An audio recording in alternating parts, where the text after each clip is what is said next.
கோயம்புத்தூர் சூலூர்ல நடந்த இந்த இன்சிடென்ட்டுங்க 10 வயசு பொண்ணை வந்து ரேப் பண்ணி இந்த 2 பொறுக்கிகளும் கொலை பண்ணியிருக்கானுங்க. இந்த 2 பேர் தான் அக்விஸ்ட்.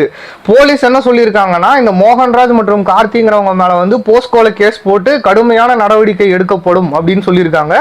இது போக வந்து பாத்தீங்கன்னா ஒரு நிவாரண நிதி அரசு கிட்ட இருந்து வாங்கி அது எவ்வளவு சீக்கிரம் வந்து ப்ராசஸ் பண்ணி தர முடியுமோ வாங்கி தரப்படும்னு சொல்லியிருக்காங்க. நான் என்ன கேட்கறேன், இந்த அரசு நிதி உங்ககிட்ட வந்து எவன் கேட்டா? அரசு நீதி தான் கேட்டுட்டு இருக்காங்க. இது கண்டினியூஸா நடந்துட்டு இருக்கு. ஸ்டாப் பண்ண ஏதாவது பண்ண முடியுமானா அதுக்கு எந்த வழியும் கிடையாது. கடுமையான தண்டனை என்ன தண்டனை இவங்க கொடுத்துருவாங்க?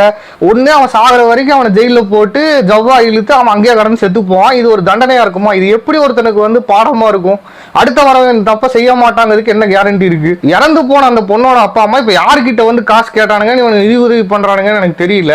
இந்த மாதிரி ஒரு கிரைமை வந்து ஸ்டாப் பண்ணதுக்கு என்ன வழியோ அதை பண்ணணும். சிஎம் திரு ஜோசப் விஜய் அவர்களுக்கு ஒரே ஒரு ரிக்வஸ்ட் தாங்க நான் வைக்கிறேன். என்னன்னா வந்து அவங்களுக்கு ஆதரவான வார்த்தையும் வந்து நம்பிக்கையும் தான் இப்ப தேவை. அதை விட்டுட்டு காசு உதவி யாருக்கும் தேவையில்லை. தயவு செய்து விஜய் சார் நீங்க வந்து அவங்களை கூப்பிட்டு பேசுங்க.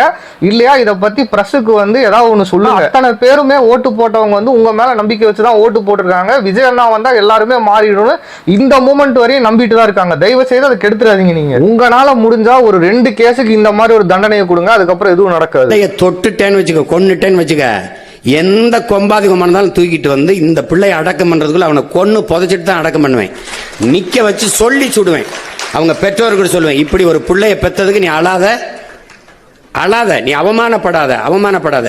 இவனை வந்து இந்த மாதிரி பிள்ளை பெற்றதுக்கு தலை உணியணும் அப்படின்னு சொல்லிடுவேன். இவன் வந்து துயர் இந்த நாட்டுக்கு இழுக்கு. இவன் யாவது 2 பேரை போட்டேன்னு வச்சுங்க, தொற்றுவான்னு நினைக்கிறியா?